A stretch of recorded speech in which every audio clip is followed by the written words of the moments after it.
মহাভারতের যুদ্ধের সময় যখন পাণ্ডব এবং কৌরবরা ভারতবর্ষের বিভিন্ন প্রদেশে রাজার কাছে গিয়ে সহায়তা প্রার্থনা করছিল যে কে কোন পক্ষে যোগদান করবে, সেই সময় দক্ষিণ ভারতের উডুপির রাজার কাছেও পাণ্ডব এবং কৌরবরা গেছিল যুদ্ধের সাহায্য প্রার্থনার জন্য। কিন্তু উডুপির রাজা বলেছিলেন তাদেরকে যে আমি পাণ্ডবদের হয়েও যুদ্ধ করব না, আমি কৌরবদের হয়েও যুদ্ধ করব না। এই যুদ্ধক্ষেত্রে বহু মানুষ আহত হবে, তাদের উপচারের প্রয়োজন হবে, তার ব্যবস্থা আমি করে দেব।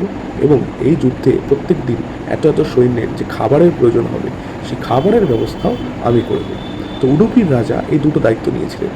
মহাভারতের যুদ্ধে প্রত্যেক দিন প্রায় কয়েক হাজার লোক মারা যেত, কিন্তু উডুপির রাজা প্রত্যেক দিন সৈন্যদের জন্য যে খাবার রান্না করতেন, তার কোনো খাবারই কিন্তু নষ্ট হতো না। দিনের শেষে সৈন্যরা সব খাবার খাওয়ার পরেও কিন্তু কোনো খাবারই আর বাঁচত না, সব খাবারই শেষ হয়ে যেত। এবার এটা খুব আশ্চর্য লাগে অনেকের কাছে যে কিছু সৈন্য তো মারা যাচ্ছে, তো উডুপি রাজা তো আগের থেকে সেটা জানা সম্ভব নয় রাজার পক্ষে, যে কজন মারা যাবে সে অনুযায়ী তিনি খাবার বানাবেন, এটা তো কোনোভাবেই জানা সম্ভব নয়। উডুপি রাজাকে গিয়ে একদিন প্রশ্ন করা হলো যে আপনি কেমনভাবে ভোজন তৈরি করছেন যে ভোজন একটু এক্সেস হচ্ছে না বা নষ্ট হচ্ছে না, এটা আপনি কী করে করছেন?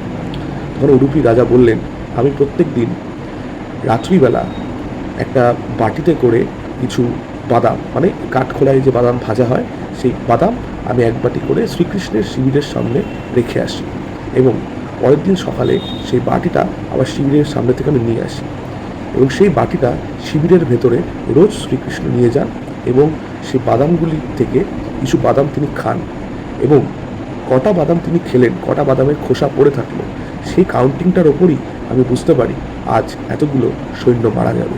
অর্থাৎ বাসুদেব শ্রীকৃষ্ণ, পরমেশ্বর শ্রীকৃষ্ণ অর্জুনকে বিশ্বরূপের মাধ্যমে যে দেখিয়েছিলেন এই মহাভারতের যুদ্ধ সবই হয়ে গেছে, মৃত্যু সবই হয়ে গেছে, তুমি শুধু নিমিত্ত মাত্র হও, এ কথা সম্পূর্ণ সত্য।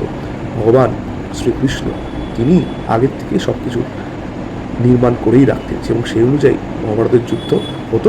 এবং শুধু মহাভারতের যুদ্ধ বলেই নয়, আমাদের জীবনের সমস্ত কিছুই কিন্তু তিনি অলরেডি আগের থেকেই ঠিক করে রেখেছেন, এবং সেটা যদি আমরা জানতে এবং বুঝতে পারি, তাহলে আমরা আমাদের জীবনকে সঠিকভাবে ব্যালেন্স করে এগিয়ে নিয়ে যেতে পারবো, এবং আমরা আমাদের জীবনের প্রতি আমাদের নানা হতাশা এবং আক্ষেপ আসে সেটা আর আসবে না, কারণ আমরা বুঝবো সবটাই ঈশ্বরের প্ল্যান।